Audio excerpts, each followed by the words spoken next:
안녕하세요. 마음쉼표입니다. 저는 좋은 시간이라는 뜻의 닉네임 호시고요. 오늘도 이 시간 함께 하실 두 분 나와 계십니다. 안녕하세요. 안녕하세요. 네, 오늘이 저희 벌써 4번째 시간이에요. 네. 알고 계셨죠? 벌써. 방송 오늘 처음 듣는 분도 계실 테니까 두 분도 간단히 닉네임 소개 다시 좀 부탁드려도 될까요? 네. 네. 저부터 할까요? 네. 저는 풀꽃이라고 하고요. 풀꽃님. 네. 나태주님의 풀꽃이라는 시에서 착안한 거고요. 이렇게 보면 자세히 보아야 예쁘다, 오래 보아야 사랑스럽다, 너도 그렇다 라는 그 말이 가끔 저에게도 또 제가 상담 장면에서 보는 내담자에게도 드리고 싶은 시선이라서 닉네임을 이렇게 지어봤습니다. 네, 풀꽃님이셨고요. 그리고 네, 저는 네. 편들러입니다. 편들러님. 되게 네. 직관적으로 뭔가 느낌이 오죠. 오죠. 네, 저는 사연자분들에 대해서 무조건적인 지지와 공감과 함께 편을 들어드리는 네. 네, 그런 역할을 맡고 있고요. 그래서 가끔 풀꽃님께서 아주 이상적인 얘기를 하실 때 네. 저는 또 사연자의 입장에서 그건 현실과 동떨어져 있다. 그렇죠. 이렇게 또 함께 싸워드릴 수 있는 맞습니다. 네, 네. 적극적인 편을 들어드리는 네. 편들러입니다. 네. 풀꽃의 편도 좀 들어주세요. 네. 네, 오늘도 두 분 닉네임처럼 그 역할 잘 해주실 거라고 기대하고요. 그럼 오늘 사연 바로 만나보겠습니다. 오늘은 30대 남성분이 보내주셨고요. 제가 읽어볼게요. 안녕하세요. 직장생활 4년차 남성입니다. 저는 가정 형편상 공대에 들어가서 졸업하자마자 대기업에 취업했습니다. 현실적인 선택이었고 가게에 보탬이 돼서 그 점에서는 만족합니다.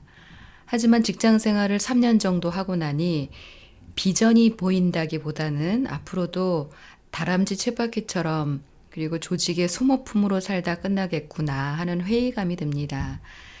저는 실용음악을 전공하고 싶었습니다. 얼마 전에 학교 때 같이 음악하던 친구가 음반을 냈는데 그 일이 아마도 지금의 제 모습과 미래를 더 비관적으로 느끼게 했는지도 모르겠습니다.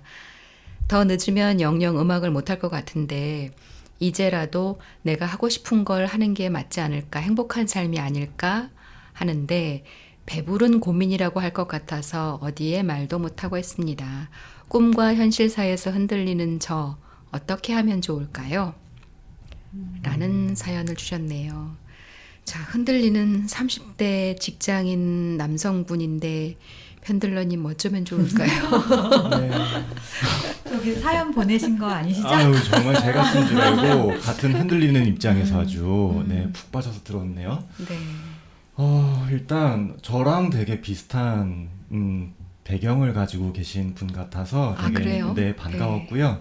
저도 예술가 아닌 예술을 하다가 새로운 전공을 만나게 되고 지금의 일을 시작하게 됐는데 무슨 느낌인지 너무 이해가 돼요. 네, 이분은 음악을 하셨으니까 되게 좋은 음악을 들으면 그리고 또 친구는 같이 또 아직까지 하는 친구들이 있으니까 문득문득 저 음악이 내 거였어야 되는데 그리고 내가 이제 다시 지금이라도 시작하지 않으면 영영 그 음악이라는 친구와 멀어질 것 같아서 네, 어떻게 해야 될지 지금 그 고민하시는 그 마음이 너무 절절하게 느껴졌습니다.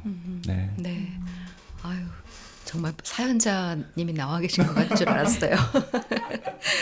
그 불구님도 진로 상담 하시다 보면 이런 고민으로 상담하시는 분들도 계시죠? 네, 네. 정말 많은 상담수가 네. 현실과 꿈의 괴리 안에서 고민하시고 또 지금일까 아닐까 이런 거에 대한 고민 많이 하시는 것 같아서 저도 이런 고민 여전히 하고 있고요. 네, 많이 공감이 되고요. 저도 오늘은 편들러처럼 제 얘기를 누군가 상담해 주시면 좋겠다 이런 마음이 좀 들어요. 네. 자, 셀프 상담인 것 같기도 하고 사연자와 대면 상담하는 것 같기도 하고 그런데 그러면 지금부터 조금 더 좀 상담을 좀 진행을 해볼게요. 이분이 뒤에 꿈과 현실 사이에서 고민하는 게 누구한테 얘기하면 배부른 고민일 것 같다라고 하는데 이게 정말 배부른 고민이다라고 할 수 있을까? 네. 저는 그 생각부터 들어요. 맞아요. 그것도 걱정이신 것 같아서. 네. 네. 그래서 이제 보통 이렇게 상담에 오시면 이런 주제를 가지고 오시면 배부른 고민이라고 이 얘기를 했을 때 제일 먼저 말할 것 같은 사람이 누구냐 라는 질문을 저는 던지는 것 같아요. 그러면 생각보다 여기에 아까 제 모습에 대해서 남들이 배부른 고민이라고 할까봐 라고 말씀하셨지만 자기 자신이 자기한테 배부른 고민이야. 맞아. 아직은 아니야. 라는 말을 사실 하는 경우가 많은 것 같고 사실 저에게도 지금은 아니야. 네. 라는 말을 하는 경우들이 있는 것 같아요. 그래서 일단 배부른 고민이냐 아니냐가 생각하기 이전에 이런 고민을 하는 것 자체에 대해서 스스로는 그럼 배부른 고민이 아니라고 말할 수 있는지 사연자님에게 한번 질문 드려보고 싶어요. 그리고 아까 호신님처럼 이게 진짜 배부른 고민인지 아닌지에 대해서 생각해 봐야 할 것 같거든요.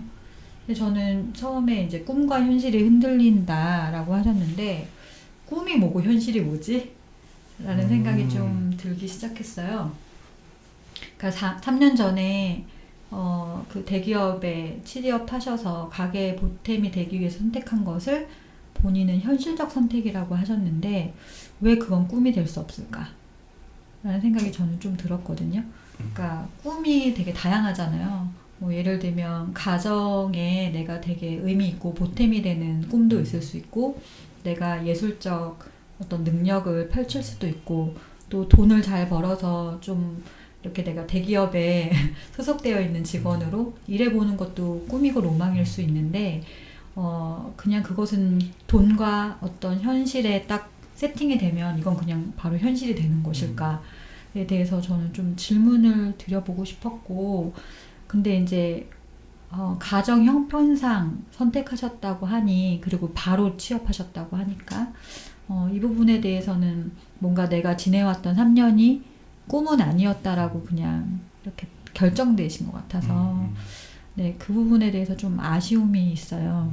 그리고 꿈이 여러 종류가 있어서 음악하는 나도 있었고 내가 집에 좋은 아들로서 가정의 부모님께 좀 좋은 아들로서의 꿈도 어떤 면에서 3년 동안 이루신 것 같은데 이제 새로운 좀 꿈을 갖고 싶다 라는 말로도 들어볼 수 있을 것 같아서 이게 배부른 고민이 아니라 이뤄야 될 꿈을 하나 이루신 분이 또 다른 이루지 못한 꿈에 대해서 이제 관심이 생기는 건 아닐까 라는 마음으로 좀 들리더라고요.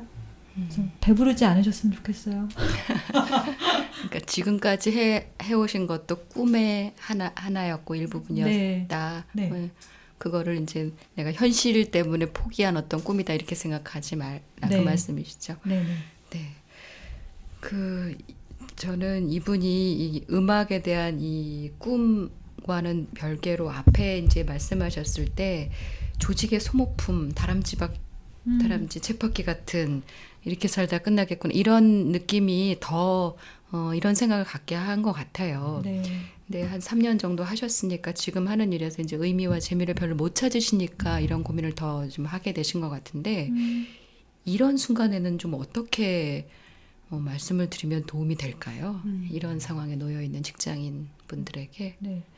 저는 이제 조직에서 가끔 강의가 의뢰가 들어와요. 그래서 뭐 신입사원들 교육도 하고 한 2, 3년 지난 대리 승진자 과정도 하고 10년 넘으신 부장님들 승진자 과정이나 되게 무기력해져 있는 구성원들한테 조직 활성화, 업무 몰입도 뭐 이런 거에 대한 주제로 강의를 요청받긴 하는데 그럴 때 제가 이제 그 조직에 관련된 담당자가 좀 그 강의 자리에 안 계시면 되게 허심탄회한 질문을 해요. 이 조직을 위해서 일하지 말고 내가 이 조직에 필요한 게 있을 때 그 환경으로 좀 쓰면 좋을 것 같은데 그래서 1년을 일했건 10년을 얻었건 뭘 얻고 계시냐. 그러니까 조직을 위해서 이러는 소모품 말고 이 조직에서 나는 무엇을 얻고 얻을 게 있어서 남아 계시냐라는 질문을 드리거든요. 근데 그 질문을 되게 낯설어 하시더라고요. 네. 그러니까 뭐 월급 주니까 하죠. 이렇게 말씀하셔서 그럼 월급은 다른 데서도 주실 텐데 왜 굳이 이 조직에서 하셔야 돼요? 그러면 여기가 뭐 한 몇십 더 줘요. 이렇게 그러면 그게 당신에게는 의미가 될 순 없냐? 네, 라는 질문을 좀 드리게 됐던 것 같고, 또 하나는 이제 세일즈를 하시는 분들이 계셨는데, 이제 그 면세점 같은 데서 화장품이랑 이런 걸 판매하시는 분들이에요. 근데 본인이 15년 경력이 되셨지만 전문성이 없다라고 표현하시더라고요. 근데 제가 그랬어요. 똑같은 브랜드여도 되게 다양한 매장에 가보면 어떤 매장은 참 기분 좋고 그분으로 인해서 더 호기심이 상품이 맞아요. 생기고 그 브랜드에 대한 이미지도 되게 좋아지는 경험을 하는 반면에 되게 유명세가 있고 광고를 잘했어도 똑같은 매장에 갔지만 왜 어쩜 이렇게 달라? 맛하고도 다른 정말 그냥 기성품을 사는데도 그 느낌이 되게 다른데 그거는 내가 속해 있는 현장에 내가 풍기는 아우라가 다른 거잖아요. 그러니까 내가 거기에 속해 있는 나의 모습을 멀리서 바라본 적이 없는 것 같아요. 그러니까 내가 그냥 내가 다니는 회사 그래서 그냥 살고 있으니까 나를 멀리서 관찰할 기회가 없잖아요. 근데 내가 그 매장에 있는 순간 보여지는 아우라와 내가 없을 때는 분명히 느낌이 다를 거고 적어도 그거를 자기가 알고 생각해 보면서 일하는 사람과 그렇지 않은 사람은 분명히 의미와 재미가 다를 것 같거든요. 그래서 뭐 재미 요소는 너무 각자 다르셔서요. 꼭 그리고 재미를 조직에서 찾을 필요도 저는 없다고 생각해요. 여기는 칼퇴근이 보장돼서 나는 이중생활을 할 수 있다. 이게 이 회사를 다니는 재미일 수도 있다고 생각하거든요.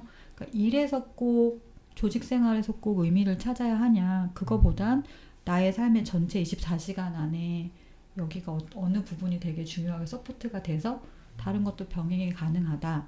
뭐 이런 맥락도 저는 좀 생각해 보고 싶고 또 하나는 이 3년 동안 그래서 이 기업을 다니시면서 본인에게 얻은 의미가 정말 없는가.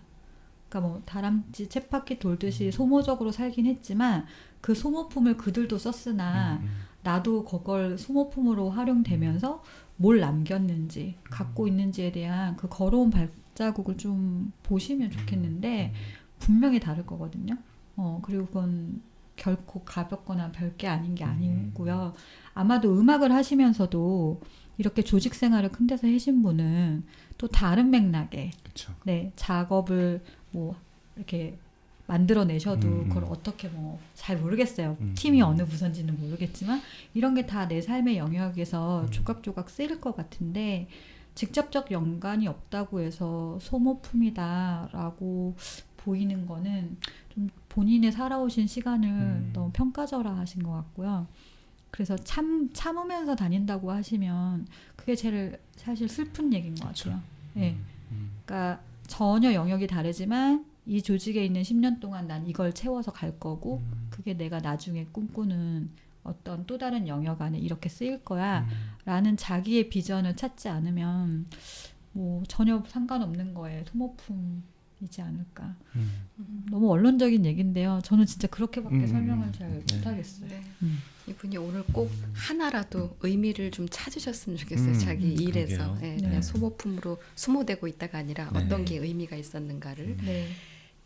편들러님도 아주 그냥 지그시 말씀을 드리면서 동의를 하셨는데 그 뭐 어떤 슬기로운 조직 생활, 직장 생활의 노하우가 있다면 네. 네.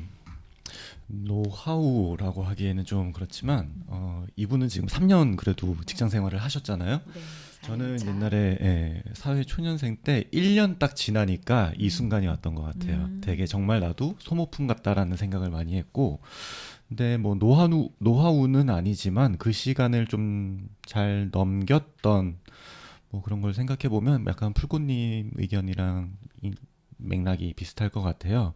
그러니까 좀 저는 멀리서 보려고 일부러 노력했던 것 같아요. 가까이서 오늘 하루하루를 보면 정말 아침에 힘겹게 버스에 낑겨가지고 출근하고 정신없이 일하고 야근하고 퇴근하면 내일도 똑같을 거야. 그런데 이게 멀리서 보면 내가 결국 이 일을 하면서 어떤 사람이 되고자 하는 거지? 어떤 모습으로 살아가기 위해서 이 직장을 다니고 이렇게 삶을 사는 거지? 이런 생각을 많이 했던 것 같아요. 그리고 이게 회사 중심이 돼버리면 정말 나는 하나의 소모품이고 내가 아니더라도 당장의 다른 누군가로 대체될 수 있다라는 생각에 되게 무력해지고 나는 정말 아무것도 아닌 것 같은데 이거를 나 중심으로 다시 계속 옮겨 오려고 하니까 그래 그럼 나는 이 직장에서 뭐를 얻을 수 있지? 그리고 이 직장에 좀 구체적인 시간을 정했던 것 같아요. 시간별로 내가 3년 후에는 어느 직급을 꼭 달아야겠다. 그렇죠. 그래서 그 직급에 주는 물론 연봉도 있고 하지만 어떤 사회적으로 뭔가 성장하고 싶은 그런 마음을 조금 구체화시켰던 것 같고요. 그리고 5년 후에는 내가 저 방으로 들어갈 거야. 본부장의 방으로 들어갈 거야. 막 이런 네, 구체적인 거를 좀 찍었는데 물론 계획대로 되지 않죠. 계획대로 되지 않지만 하나씩 그거를 내가 조금 원하는 그냥 인간 나의 모습에 조금 더 가까워지는 거에 대해서 되게 보람을 느꼈고 네. 그래서 그 회사를 그만두고 뭐 퇴사를 하고 나중에 뭐 이별을 하는 순간에도 그냥 내가 뭐 지쳐 나가 떨어진다 이런 생각보다는 나 정말 그래도 있는 동안 예상치 않게 잘 컸다. 이분도 물론 예술을 하시다가 지금 전혀 다른 업종에서 계시지만 그 부분도 분명히 자기에게 도움이 될 수 있는 언젠가는 그리고 자기의 한 모습으로 이제 또 다른 어떤 새로운 조각을 또 갖는 거니까요. 네. 그래서 좀 멀리서 보시고 그냥 하루하루 일상 반복되는 게 아니라 그냥 멀리서 우리가 전체적으로 우리가 성장하고 있다. 뭔가 목적지를 알 수 없는 곳으로 향해 가고 있다. 재밌는 모험이다라고 좀 생각하시면 조금이나마 좀 재미를 그 안에서 찾을 수 있고 네, 마음이 편해지시지 않을까 네, 생각됩니다. 한 가지만 더 말씀드리면 네. 저는 매년 회사는 한 번도 저한테 그런 질문을 한 적은 없지만 저 혼자 연말이 되면 내년에도 너네랑 일해줄까? 라는 질문을 제 자신한테 했던 것 같아요. 근데 그걸 회사를 향해서 말했다기보다는 제 자신한테 내가 나의 20대 만약 올해가 뭐 29이다 그러면 나 올해 29인데 내가 이제 경력이나 어떤 노하우도 이렇게 가졌고 그럼 내가 내년에도 이 회사랑 일해줄까 말까라고 저한테 질문했었고 그래 뭐 1년 더 해주지 왜? 나는 이런 걸 해보고 싶으니까 라는 나의 허락을 통해서 그 1년을 있었지 이제 그쪽에서 뭔가 그냥 계약됐으니까 일한다 이런 느낌은 좀 없어서 항상 주도권을 그들은 한 번도 질문하지 않았으나 제가 선택하면서 있었던 것 같아요. 그러니까 아까 편들러님이 말씀하신 그 나 중심으로 가져간다는 게 그냥 뭐 회사나 사장님을 위해서 일하는 건 너무 아깝고 그쵸. 때로는 싫더라고요. 근데 여기가 내가 있을 곳이야 라는 맥락으로 내가 있으니까 내 회사지 이런 느낌이면 조금은 덜 털린다? 네, 뽑힌다? 이런 느낌이 확실히 들었던 것 같아요. 네. 네. 되게 명료하네요. 저도 네. 한번 그 질문을 연말에 꼭 해봐야겠네요. 네, 매년 연말에 솔직하게 네. 스스로가. 네. 그리고 필요한 걸 요청도 해봤던 것 같아요. 더 있고 싶은데 이게 갈등이 되면 저 이런 거 좀 원한다 라는 얘기도. 네. 연말 사연자분도 꼭 그 질문 해보시면 좋겠네요. 네. 자, 다시 이 사연으로 돌아와서 그 가정 형편 때문에 전공 선택도 아마 그렇게 하셨던 것 같은데 이제라도 이제 꿈을 선택을 한다면 이분이 또 그 좀 가족에게 미안함, 뭔가 이렇게 자기 꿈을 위해서 자기만을 생각한다라는 그런 생각을 하시지 않을까 싶은 마음이 들어서 혹시 한번 이런 선택을 하셨던 분이라 혹시 그런 마음이 또 든다면 어떻게 하면 좋을까? 제가 이걸 좀 여쭤보고 싶어요. 이런 마음에 대해서. 네. 근데 일단 두 가지 경우를 같이 생각해 봐야 될 것 같은데 가정 형편에 대한 서포트를 이제 가족들이 대놓고 요청하시는 경우와 요청하진 않았으나 자발적으로 그 형편을 고려하고 계신 거는 경우가 좀 다를 것 같아요. 근데 이제 요청을 하셔서 좀 도와라. 형편이 어려우니까 라고 하시면 사실 좀 거절하거나 모른 척하기가 되게 더 많이 부담스러우실 것 같은데 만약에 후자 그러니까 우리가 지금 형편이 어려운데 내가 대학까지 공부를 서포트 받았으니 이제 좀 내가 도와야겠다라는 자발적인 좀 생각이라고 하신다면 저는 가족들과 이 얘기를 꼭 해보시길 바래요. 그러니까 무슨 뜻이냐면 부모님이 과연 나의 서포트를 받으시면서 마냥 좋으신지 그리고 또 하나는 제가 그냥 현실이라는 것을 타협해서 꿈을 포기하고 사는 사람으로 산다라는 이 느낌을 가진 채로 사는 거를 부모님이 아시면 그분들은 그걸 원하시는지 그러니까 이게 그분들한테 부담을 드린다기보다는요. 상담을 해보면 대부분의 부모님들이 돈을 서포트 받고 싶어 하시긴 하시나 불행한 자녀를 원하진 않으시더라고요. 그리고 생각보다 몇 년 정도는 기다려 주실 수도 있으신 것 같아요. 그래서 오히려 사연자분께 좀 말씀드리고 싶은 거는 음악이라는 거 정말 한번 해볼 마음이 있으시면 얼마 정도의 시간으로 내가 한번 도전해 볼게요. 뭐 수익이 있건 없건. 근데 그 후에도 뭔가 이거는 뭐 현실의 타협이 아니라 그냥 내가 하는 능력으로는 뭔가 시장성이 보이지 않는다 하면 사실 또 멈추거나 또 다른 경제적 활동을 하실 거니까요. 그 기한을 스스로 한번 정해보시고 거기에 대해서 부모님들께, 가족에게 내가 이런 시도를 하는 과정 중에 같이 힘들 수 있지만 한번 내가 시도해보고 싶은데 격려나 때로는 뭐 격려까지 아니더라도 좀 기다려줬으면 좋겠다라는 얘기를 요청하시고 다만 요청에서 예상하셔야 될 것은 그들이 기쁘게 박수 쳐줄 수도 있으나 맹비난을 하실 수도 있다는 거. 그러나 그거는 그들의 입장인 거고 나는 그런 각오 정도는 하고 시작해 보셔야 하지 않을까라는 생각이 있고요. 여기서 가정 형편 때문에 어렵다, 약간 죄책감이 들까봐에 대한 갈등을 하셨는데 아까 음악을 못 하신 거에 대한 아쉬움이 그 친구가 음반을 냈기 때문에 이렇게 조금 더 그 마음이 커진 걸로도 느껴지셔서 일단 이걸 꿈이라고 현실이라고 구별하시기 이전에 나는 정말 음악을 하고 싶은가? 한다면 어느 영역? 음악 너무 영역이 많잖아요. 네. 거기에 대한 내가 준비와 얼마나 집념을 가지고 시도할 각오가 되어 있는지에 대한 검토는 가정 형편과 상관없이 고려해 보시면 어떨까라는 생각이 들었어요. 네, 기한을 좀 정해놓는다는 거 저는 그것도 귀에 쏙 들어왔고 네. 네. 네, 그러니까 인생 전반을 걸 게 아니라 이제 시도를 해본다라고 그쵸. 생각하면 네. 조금 다를 것 같아요. 그쵸. 고민의 방향도 그렇고. 네. 네, 좀 참고하셔서 생각을 해보시면 좋을 것 같고요. 청취자 질문도 하나만 좀 소개해 볼게요. 펜들러님 어떤 내용이에요? 네, 청취자 질문입니다. 자신이 정말로 원했던 일을 찾아가서 잘 풀린 사례나 아니면 망해서 다시 회사로 들어간 사례가 있다면 이분이 방향을 잡는데 현실적인 도움이 될 것 같습니다. 혹시 참고할 만한 사례가 있을까요? 라고 하셨네요. 망해서 네. 제 얘기인가요? 그럼 불꽃님 사연을 들어볼까요? 아, 네. 뭐 너무 두 가지 다 저의 네. 자신이 정말로 원했던 일을 찾아갔으나 잘 풀렸는지는 모르겠고 일단 상담을 하다 보면 정말 다양한 분들의 인생에 초대가 돼요. 그래서 두 가지 경우를 다 겪게 되는데 성공이냐 실패냐의 결정을 주는 가장 큰 요소는 얼마만큼 준비했냐와 그 시간을 밀도 있게 쓰느냐가 분명히 좀 영향을 미치는 것 같아요. 물론 그 우연적 효과는 분명히 크게 있고요. 근데 그걸 우리가 기대하기는 좀 어려우니까 그럼 얼마만큼 준비할 수 있느냐, 밀도 있게 시간을 쓸 거냐에 대한 건 정말 좀 성패를 가르는 핵심 요소라고 좀 생각이 들더라고요.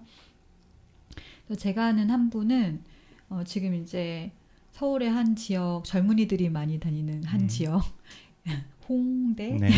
쪽에서 사업을 하고 계시는데 이분이 이제 대기업을 다니시고 여기 사례랑 되게 비슷해요. 그리고 이런 얘기를 이제 허락받고 하는 거예요. 다니시다가 이제 본인이 하고 싶은 일이 생겼는데 이제 뭐 소위 말해서 그 사업을 하려면 몇 억이 더 필요하다는 거예요. 근데 그걸 이제 벌고 모으려면 너무 시간이 오래 걸리니까 저한테 이제 연봉이 꽤 높은 직업을 좀 찾아달라는 거예요. 근데 시험 보거나 뭐 전문직 이런 거 말고 그래서 제가 농담으로 뭐 옛날에 시체 닦으면 돈 많이 준다 막 이런 네, 얘기도 맞아요. 우리 어렸을 때 들어봤잖아요. 그러기도 하고 그날 제가 그분께 저도 알고 싶네요 이러면서 그다음부터 한 3주 동안 둘이서 이제 일을 찾았어요. 정말 연봉을 많이 주면서 특별한 기술이 없는데 돈을 많이 주는. 그러니까 이제 생명수당이 붙으면 돈을 많이 주는 직업들이 꽤 있더라고요. 그래서 그 중에 하나를 이분이 선택하셔서 이제 돈을 모으신 거예요. 3년이라는 시간으로 돈을 모으기로 결정했고 3년 동안 그 돈을 모은 후에 그 다음에 창업을 하셨어요. 근데 이 창업을 어느 정도까지 준비했냐면 그 회사 그런 유사 업종에 들어가서 정말 서빙이나 어떤 것부터 다 하시고 거기에 대한 업체 선정을 해야 될 때 업체에 대해서 또 알기 위해서 업체 회사도 들어가고 그러니까 돈만 모은 게 아니라 주말에는 또 그렇게 관련된 업체에 들어가셔서 아르바이트도 하시고 시장 조사를 하셔서 3년 후에 그걸 오픈하셔서 하시는데 뭐 당연히 잘 되죠. 당연히 잘 되고 본인은 꿈을 이뤘다고 생각하시고 저도 볼 때 정말 치열하게 준비해서 멋있게 산다라는 이제 좀 성공 사례를 옆에서 보는 경험이 있고요.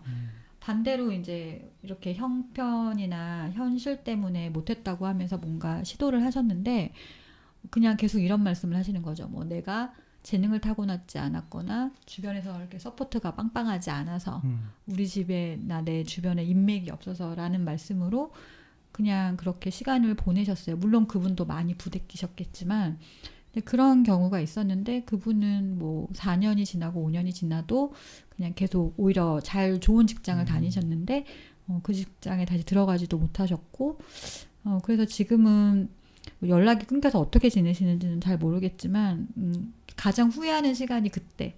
그래서 퇴사하기 전에 저랑 상담을 하셨었는데 이제 원망의 메일을 받은 거죠. 사실은 왜 막지 않았냐, 라는 메일이었고.